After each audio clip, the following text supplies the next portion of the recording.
ఏమే గీత, నా బ్యాగ్ తీసుకురా. వస్తున్నానండి. పిల్లలే పిల్లలు ఆల్రెడీ స్కూల్కి వెళ్ళారండి. రాంగ్ చాక్లెట్ తీసుకురామంటారు. అలాగే నేను రాగా వాళ్ళకి చాక్లెట్ తీసుకొస్తా, సరేనా? ఏమంటే ఒక్క నిమిషం. చెప్పు. నా కాలేజ్ అడ్మిషన్ సంగతి ఏమైందండి? ఎప్పటి నుండి అడుగుతున్నా కదా. నేను ఆఫీస్ పనికి అడ్మిషన్ కోసం నేను అటే వెళ్తున్నా సిటీకి. నీకు అడ్మిషన్ అంతా తీసుకొని వచ్చేస్తా, నువ్వు కంగారు పడకు, సరేనా? అలాగేనండి. ఏంటి ఏం మాట్లాడుతున్నావు? చదువు చదువు అంటున్నా, అయినా నువ్వు చదివి ఎవరి ముందు అడుగుతామని? అలా కాదన్నయ్య.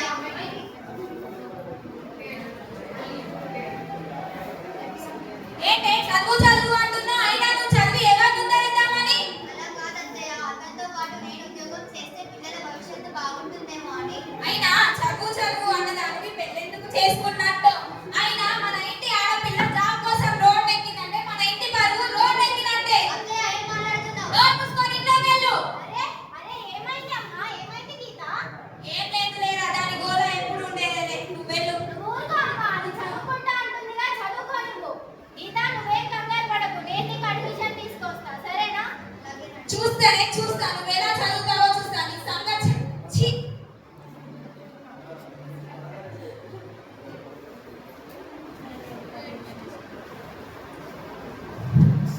హలో, మేము గాంధీ హాస్పిటల్ నుండి మాట్లాడుతున్నామండి. మీ ఆయన రోడ్డు ప్రమాదంలో చనిపోయారు కాలేజ్ నుండి.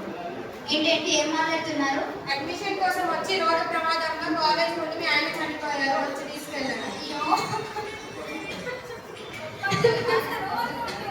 వస్తే ఏమైందని నటిగా కూర్చోబెట్టుస్తున్నావే? అంతేలా ఏంటి సరిగ్గా చెప్పు. ఆయన చనిపోయాడంటే ఎవరు? కాలేజ్ అడ్మిషన్ కోసం వెళ్ళి నీ కొడుకు చనిపోయాడంటే. అయ్యో, నా కొడుకు కుమారుడు. చదువు చదువు అని నా కొడుకుని పొట్టన పెట్టుకున్నావు కదే. నా కొడుకుకు బదులు నువ్వు చచ్చినా బాగుండేది. పాపిస్తున్నాను కుమారుడు.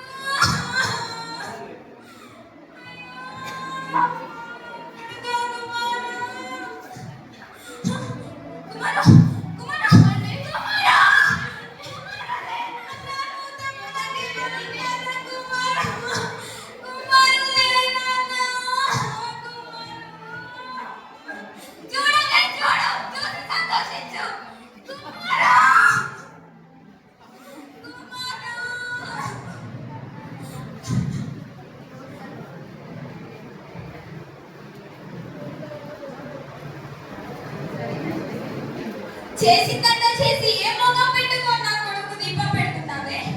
బంగారం లాంటి నా కొడుకుని చంపి ఒక్క నిమిషం కూడా నువ్వు నా ఇంట్లో ఉండడానికి వీల్లేదు. ఇంట్లో ఉండడానికి వదలలేదు. వెళ్ళవే, వెళ్ళిపో.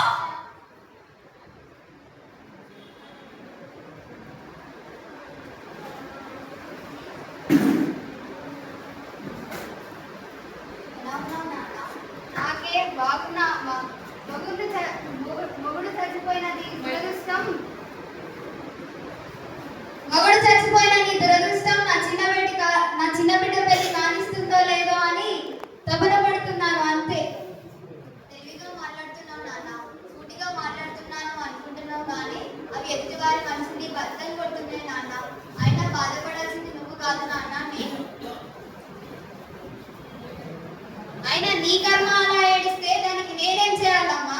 నా జీవితం ఎలాగో ఖరాబ్ అయింది నాన్న. కనీసం చెల్లి జీవితమైనా బాగుపడలేవు నాన్న. నీకు దండం పెడతా. నీతో చెప్పించుకునే స్థితిలో నేను లేను. జరుగు. అలా కాదు నాన్న. ఇప్పుడు చెప్తున్నా నేను. చెల్ల పెళ్లి తీర్చి నా బాధ్యత తీర్చుకుంటాను. అలా కాదు నాన్న. నేను చెప్పినా వినవా?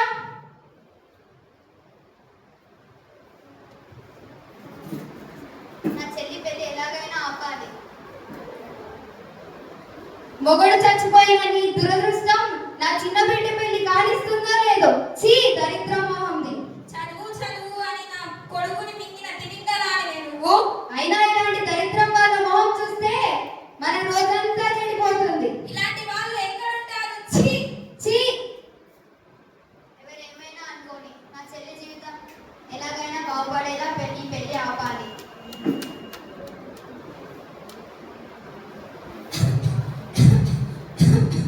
you